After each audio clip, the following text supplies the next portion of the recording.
हाँ बेटा, देखिए हम लोग का आज का क्लास जो है वो रिप्रोडक्शन के ऊपर है। हम किसके रिप्रोडक्शन को पढ़ने जा रहे हैं? तो एक्टोकार्पस के रिप्रोडक्शन को पढ़ने जा रहे हैं, ठीक है। इसके पीछे का पार्ट हमने पिछले वीडियो में डाल रखा है। अगर आपको पढ़ना है तो पीछे जाकर के आप देख सकते हैं। ये सारा जो क्लास चल रहा है एक्टोकार्पस के ऊपर, वो बीएससी के स्टूडेंट्स के लिए चल रहा है, ठीक है। बीएससी बायोलॉजी के स्टूडेंट जो बॉटनी लेके पढ़ रहे हैं उनके लिए चल रहा है। और हम लोग एल्गी पढ़ रहे हैं। एल्गी में इंपॉर्टेंट एल्गी है एक्टोकार्पस, उसको पढ़ रहे हैं और उसके रिप्रोडक्शन को समझने जा रहे हैं। ठीक है बेटा, स्टार्ट कर रहे हैं। Ectocarpus reproduce by asexual and sexual methods. याद रखो बेटा, एक्टोकार्पस में जो रिप्रोडक्शन हो रहा है, जनन जो हो रहा है, वो एसेक्सुअल मेथड से हो रहा है और सेक्सुअल मेथड से हो रहा है। इसमें वेजिटेटिव मेथड का जिक्र नहीं किया गया है। एक्टोकार्पस में वेजिटेटिव प्रोसेस और वेजिटेटिव रिप्रोडक्शन नहीं होता है। एसेक्सुअल और सेक्सुअल मेथड के द्वारा रिप्रोडक्शन होता है। आगे पढ़ना बेटा हम लोग। यहाँ इस स्ट्रक्चर को हम लोग देखेंगे, फिर से वापस आएंगे और इस स्ट्रक्चर को देखने की कोशिश करेंगे। क्लियर? नीचे जा रहे हैं। देखो बेटा, asexual reproduction. Asexual reproduction in ectocarpus. Asexual reproduction takes place by biflagellate zoospore. याद रखो बेटा, इसमें asexual reproduction जो है, इसमें asexual reproduction जो है वो बाइफ्लैजेलेट जूस्पोर्स के थ्रू हो रहा है, ठीक है। बाइफ्लैजेलेट जूस्पोर के थ्रू हो रहा है। जूस्पोर किसे कहते हैं? तो ऐसे स्पोर, ऐसे सेक्सुअल स्पोर जो एक जगह से दूसरे जगह जा सकते हैं, ठीक है। जाने के लिए उनके पास क्या है? तो फ्लैजेला है। कितने फ्लैजेला है? 2 फ्लैजेला है। आगे लिखा हुआ है the the sporophytic the sporophytic diploid plant produce 2 types of sporangia. याद रखो बेटा, एक्टोकार्पस में जो डिप्लॉयड पौधा है, ठीक है, एक्टोकार्पस का जो डिप्लॉयड स्ट्रक्चर है, ठीक है, वो स्पोरोफाइटिक है। और वो क्या कर रहा है? तो दो तरह के, सॉरी, वो दो तरह के, ठीक है, स्पोरेंजिया को बना रहा है। दो तरह के स्पोरेंजिया को बना रहा है। ये स्पोरेंजिया कौन कौन से बेटा? तो हम लोग आगे पढ़ रहे हैं। ये स्पोरेंजिया हैं यूनिलॉक्यूलर जो स्पोरेंजिया एंड प्लूरिलॉक्यूलर या न्यूट्रल जो स्पोरेंजिया। याद रखो बेटा, इसके पास दो तरह के जो स्पोरेंजिया हैं। Number 1 unilocular. यूनिलॉक्यूलर का मतलब क्या हो गया? केवल एक ही चेंबर रहेगा। ऐसा स्पोरेंजिया जिसमें केवल एक ही चेंबर हो, ठीक है, उसके पास एक ही चेंबर हो और उसमें जूस्पोर बनने वाला है, ठीक है। जबकि अगर हम प्लूरिलॉक्यूलर की बात करेंगे, ठीक है, अगर प्लूरिलॉक्यूलर की बात करेंगे तो स्पोरेंजिया कैसा हो जाएगा? तो ये स्पोरेंजिया में ढेर सारे चेंबर हो जाएंगे बेटा, ठीक है। प्लूरिलॉक्यूलर जो स्पोरेंजिया में ढेर सारे चेंबर हो जाएंगे। पढ़ने जा रहा है। Both of this type of जो sporangia are borne on same plant. याद रखो बेटा, एक्टोकार्पस के एक ही पौधे पे दोनों प्रकार के स्पोरेंजिया लग सकते हैं, या ऐसा भी हो सकता है कि ये स्पोरेंजिया अलग अलग पौधों पर लगे, ठीक है बेटा। The unilocular sporangia form haploid zoospore. Unilocular sporangia form haploid zoospore and plurilocular sporangia diploid zoospore. याद रखो बेटा। अगर हम बात किसकी कर रहे हैं? तो यूनिलॉक्यूलर स्पोरेंजिया की अगर हम बात करें, ठीक है, तो ऐसे स्पोरेंजिया हेप्लॉइड जूस्पोर को बनाते हैं। हेप्लॉइड जूस्पोर को बनाते हैं। जबकि प्लूरिलॉक्यूलर स्पोरेंजिया को हम लोग जब देखेंगे तो उसके अंदर जो जूस्पोर बनेंगे वो डिप्लॉइड बनेंगे। उसके अंदर जो स्पोर बनेंगे वो डिप्लॉइड बनेंगे। हेडिंग पढ़ रहे हैं, देन डायग्राम पे हम लोग जाएंगे। यहाँ लिखा हुआ है unilocular sporangia, these sporangia develop singly. याद रखो बेटा, ये जो स्पोरेंजिया हैं वो अकेले विकसित होते हैं at the tip of small branchlet. At the tip of small branchlet. याद रखो बेटा। पीछे जाकर हम लोग देख रहे हैं, डायग्राम को देखिए। ये देखो, इसको बताने की कोशिश कर रहा है कि ये यूनिलॉक्यूलर स्पोरेंजिया है बेटा। ये जो स्पोरेंजिया बन रहा है वो यूनिलॉक्यूलर है, यूनिलॉक्यूलर स्पोरेंजिया है,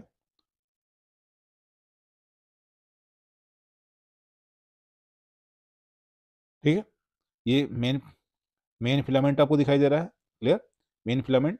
और इस पे एक छोटा सा स्पोरेंजियल इनिशियल निकल रहा है, स्पोरेंजियल इनिशियल, ठीक है। ये कोशिका डिवीजन करके इस तरह की रचना बना रही है। इसमें नीचे की कोशिका स्टॉक है और ऊपर की कोशिका जो होगी वो जूस्पोरेंजिया के फॉर्म में बदल जाएगी। याद रखो बेटा, यहाँ पे हम देख रहे हैं कि जो स्टाक है वो तो ज्यों का त्यों ही यहाँ दिखाई दे रहा है, जबकि ऊपर वाली सेल साइज में और बड़ी हो जा रही है। ठीक है, साइज में और बड़ी हो जा रही है, उसमें ढेर सारे क्रोमेटोफोर दिखाई दे रहे हैं और न्यूक्लियस दिखाई दे रहे हैं। ठीक है, यहाँ तक जो सेल है वो तो डिप्लॉयड थी, लेकिन मियोसिस सेल डिवीजन करके हेप्लॉयड बन जाएगी। ठीक है बेटा, आगे हम लोग पढ़ रहे हैं, चलिए।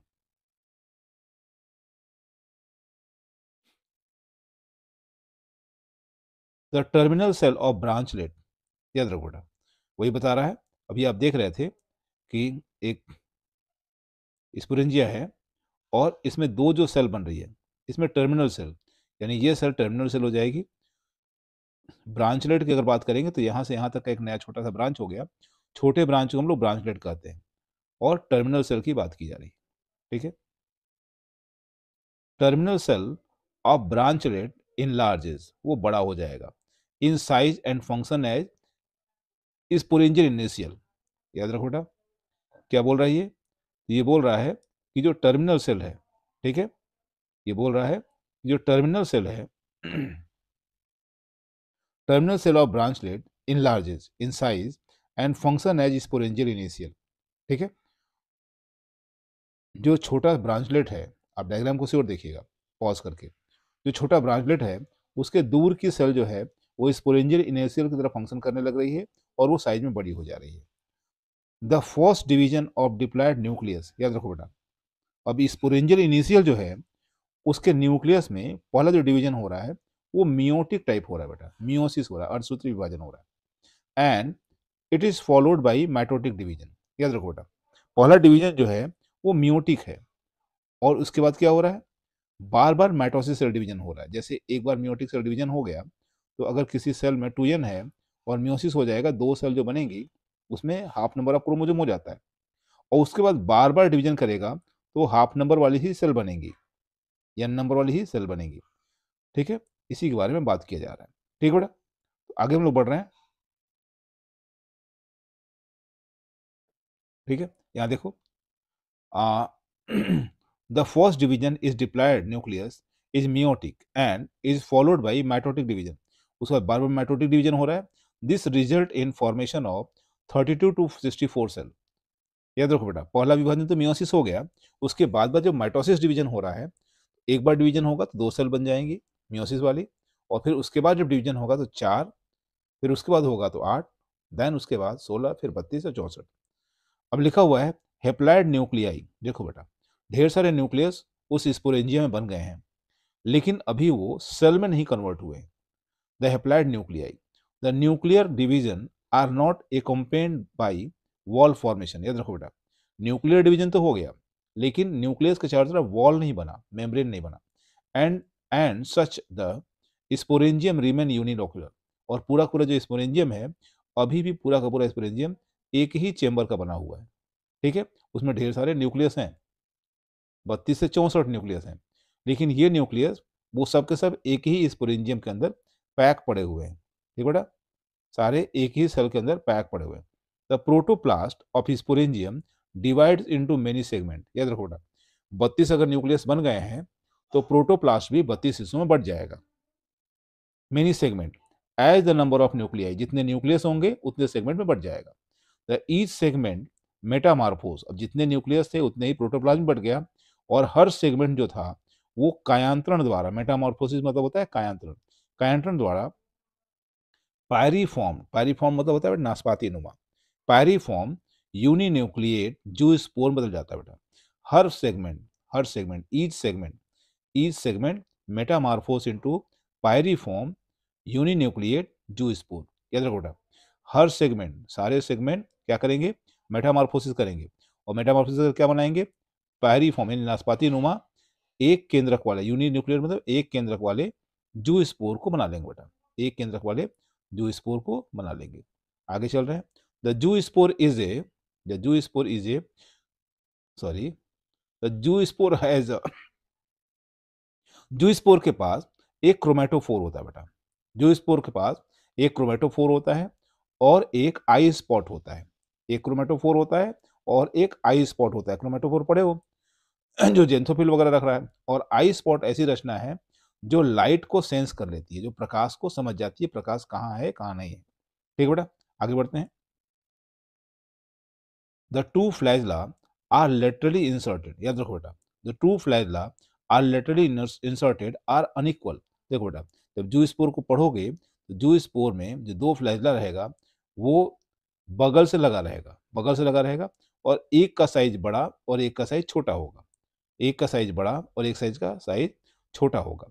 इसका मतलब ये हुआ कि जो स्पोर, जो फ्लैजला है, ठीक है, यहाँ लिखा हुआ देखो, the two flagella are laterally inserted and unequal, दोनों फ्लैजला जो होंगे अनइक्वल होंगे। The interior flagella is longer, याद रखो बेटा, जो आगे वाला फ्लैजला होगा वो लॉन्गर होगा, ठीक है, लंबा होगा, और पेंटोनिमेटिक लिखा हुआ है, ठीक है। And posterior flagella is shorter acronematic, ठीक है, दो तरह के फ्लैजला होंगे, अगला वाला पेंटोनिमेटिक होगा, ठीक है, और पिछला वाला एक्रोनिमेटिक होगा। बेटा इसको जाके सर्च कर लीजिएगा। जू स्पोर्स, याद रखो बेटा, जो जू स्पोर बन गए हैं जू स्पोर इंजिम के अंदर, तो जू स्पोर्स डिस्चार्ज, जू स्पोर इंजिम से बाहर निकलेंगे बिटवीन 6 AM, इसे 6 AM बोलते हैं, टू 12 AM आवर, यानी सुबह सुबह 6 बजे से 12 बजे के बीच, 6 से 12 के बीच में जू स्पोर अपनी थैली से बाहर आ जाएंगे, जू स्पोरेंजियम से बाहर आ जाएंगे। दे ऊज आउट स्पोरेंजियम, वो स्पोरेंजियम से तो बाहर आएंगे लेकिन एक जिलेटिनस मैट्रिक्स के अंदर बंद रहेंगे, जिलेटिनस मैट्रिक्स के अंदर बंद रहेंगे।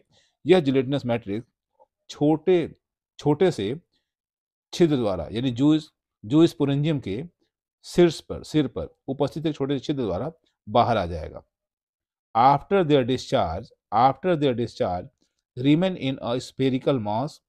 देखो बेटा, ये जो जू स्पोर बाहर आ गए हैं वो जो जिलेटिनस मैट्रिक्स है उसी में मौजूद रहेंगे at the apex of zoosporangium. हो गया। For a while and then become free and swim off, याद रखो बेटा, ये जो जूस्पोर होंगे कुछ देर तक उस बूंद में रहेंगे और देन वो पानी में मुक्त हो जाएंगे और कुछ देर तक स्वतंत्रता पूर्वक तैरेंगे, स्विम ऑफ इंडिविजुअली, अलग अलग तैरेंगे वो। They seldom remain motile and become and more than 30 minute, याद रखो बेटा, वो 30 मिनट तक, लगभग 30 मिनट तक वो सक्रिय रूप से तैरते रहेंगे, चलते रहेंगे। दे विड्रा देयर फ्लैजला, याद रखो बेटा, ये जो स्पोर अपना फ्लैजला त्याग देंगे, विड्रा मतलब होगा गिरा देंगे, क्या गिरा देंगे, अपना फ्लैजला।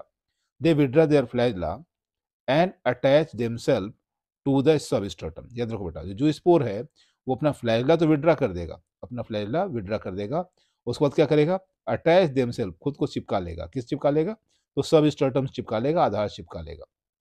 हो गया। देयर एंटीरियर, आधार से चिपकाएगा लेकिन अपने अगले सिरे की ओर से, जो स्पोर का जो अगला सिरा होगा उस ओर से खुद को वो आधार से चिपका लेगा। याद रखो बेटा, आगे लिखा हुआ है, आगे लिखा हुआ है, they germinate within 2 to 3 hour. याद रखो बेटा, जो जू स्पोर का अगला हिस्सा जो चिपका हुआ है आधार से, वो 2 से 3 घंटे के अंदर अंकुरित हो जाएगा एंड प्रोड्यूस हेप्लाइड फिलामेंट, जो कि जू स्पोर ही हेप्लाइड है, मियोसिस सेल डिवीजन से बना हुआ है और जू स्पोर हेप्लाइड है, तो यह जू स्पोर अंकुरित होने के बाद हेप्लाइड फिलामेंट को ही बनाता है, एक्टोकार्पस के हेप्लाइड फिलामेंट को ही बनाता है। आगे लिखा हुआ है, some time after the liberation of zoospore, ठीक है, कभी कभी क्या होता है, जब ये जू स्पोरेंजियम से मुक्त होता है, जू स्पोरेंजियम से मुक्त होता है, तो न्यू जू स्पोरेंजियम, हो गया, और न्यू जू sporangium initiate with in a same sporangial wall, याद रखो बेटा, उसी स्पोरेंजियल वॉल में दूसरा दूसरा जू स्पोर बनने लगता है, ठीक है, न्यू स्पोरेंजियम, नया स्पोरेंजियम बन जाता है। आगे हम लोग पढ़ रहे हैं, ठीक है। प्लूरीलोकुलर स्पोरेंजिया, याद रखो बेटा, प्लूरीलोकुलर स्पोरेंजिया, सेकंड हेडिंग है प्लूरीलोकुलर स्पोरेंजिया या न्यूट्रल स्पोरेंजिया, ठीक है, न्यूट्रल स्पोरेंजिया। हम लोग यूनिलोकुलर पढ़ रहे थे, उसको जाकर के अगर प्रॉब्लम होता है तो उस वीडियो को कम से कम 1-2 बार रिवाइज कीजिए, ठीक है। आगे लिखा हुआ है, like unilocular sporangia these sporangia also develop from terminal cell of branchlet of diploid filament thallus, याद रखो बेटा, जैसे जैसे हम लोग क्या पढ़ रहे थे, लाइक यूनिलोकुलर स्पोरेंजिया, जैसे यूनिलोकुलर स्पोरेंजिया में था बिल्कुल वैसे ही प्लूरीलोकुलर स्पोरेंजिया में भी क्या होता है, these sporangia terminal cell also develop from terminal cells of branchlet, branchlet बोलते हैं छोटी शाखा को, ऑफ डिप्लॉयड थैलस, याद रखो बेटा, डिप्लॉयड थैलस की छोटी शाखा पर ये विकसित होते हैं। आगे लिखा हुआ है द टर्मिनल सेल, फिर वही बात हो गई, जो सबसे दूर वाली सेल हो रही होगी उस शाखा में, जो सबसे दूर की कोशिका, टर्मिनल मतलब होता है किनारे की कोशिका। जैसे अगर किसी सेल की बात कर रहे हैं हम लोग, अगर सेल की शुरुआत नीचे से यहाँ से हो रही है, ठीक है, तो टर्मिनल सेल इसको बोलेंगे, ये सेल जो होगी वो टर्मिनल सेल कही जाएगी। ठीक है, यह हम लोग बात कर रहे हैं।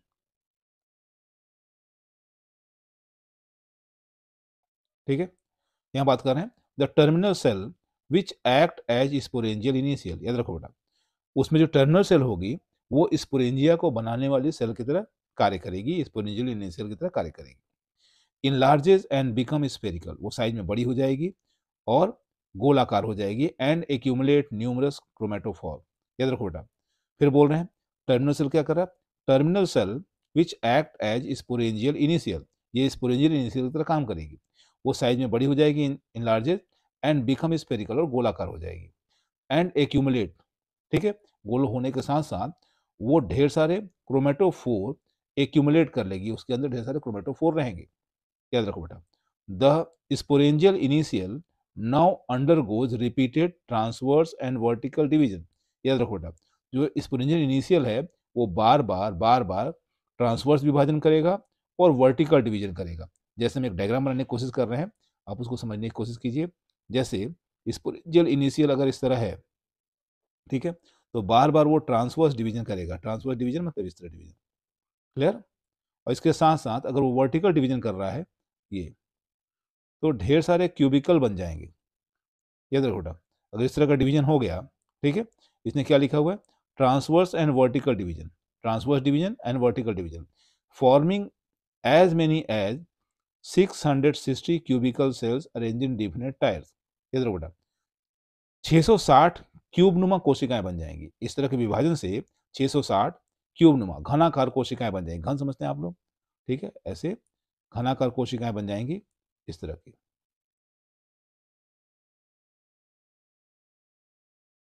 ठीक है, क्यूब लाइक स्ट्रक्चर बन जाएगा।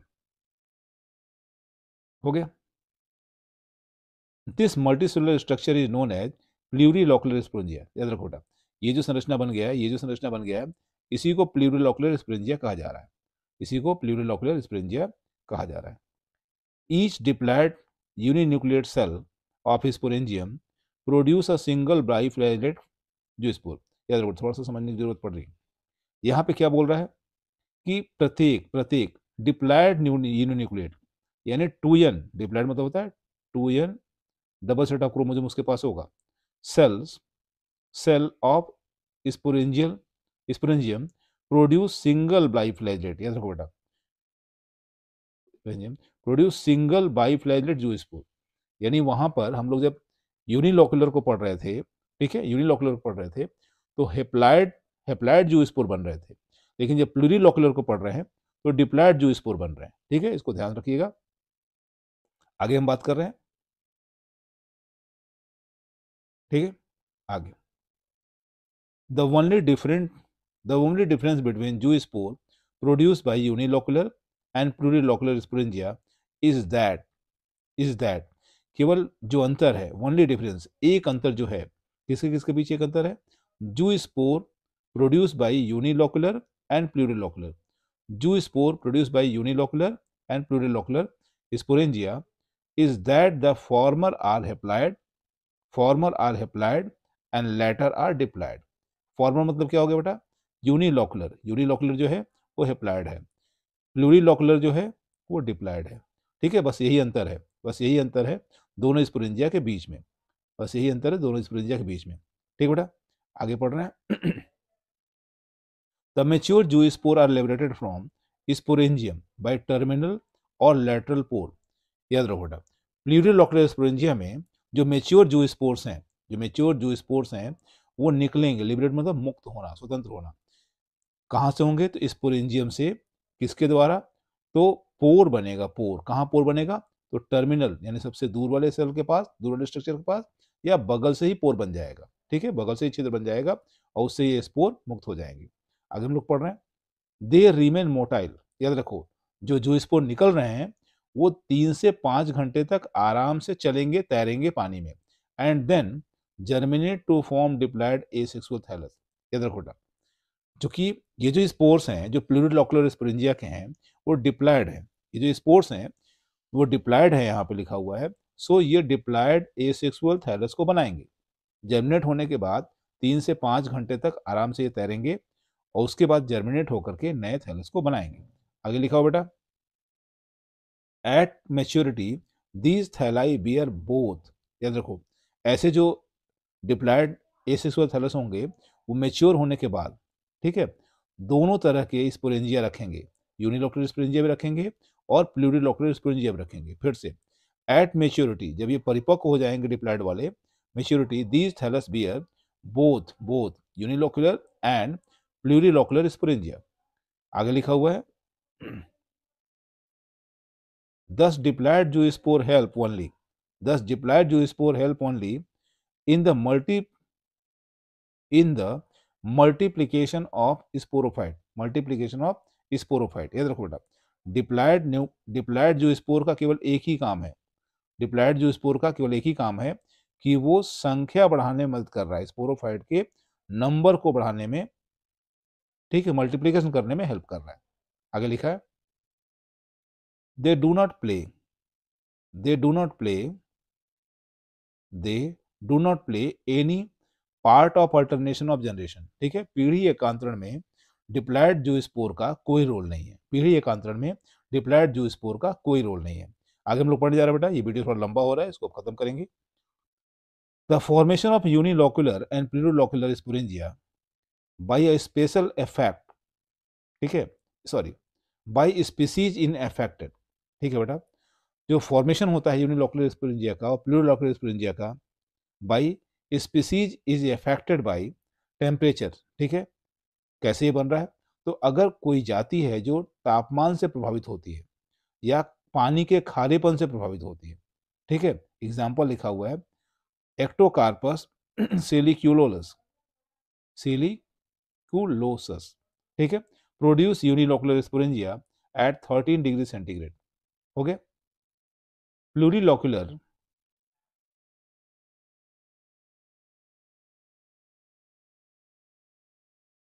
Eight 19 degree centigrade. हो गया, 13 डिग्री पे यूनिलोकुलर और 19 डिग्री पे plurilocular, and both unilocular and plurilocular at 16 degree centigrade. याद रखो बेटा, अगर दोनों तरह के स्पोरेंजिया बनाने हैं तो 16 डिग्री टेम्परेचर चाहिए, 16 डिग्री टेम्परेचर चाहिए, नहीं तो यूनिलोकुलर के लिए, ठीक है, 13 डिग्री और प्लूरिलोकुलर के लिए 19 डिग्री चाहिए। ठीक है बेटा, इस वीडियो को लंबा हो चुका है, इस वीडियो को हम यहीं होल्ड कर रहे हैं, रोक रहे हैं, ठीक है, और नेक्स्ट वीडियो को आप वेट कीजिए सेक्सुअल रिप्रोडक्शन का।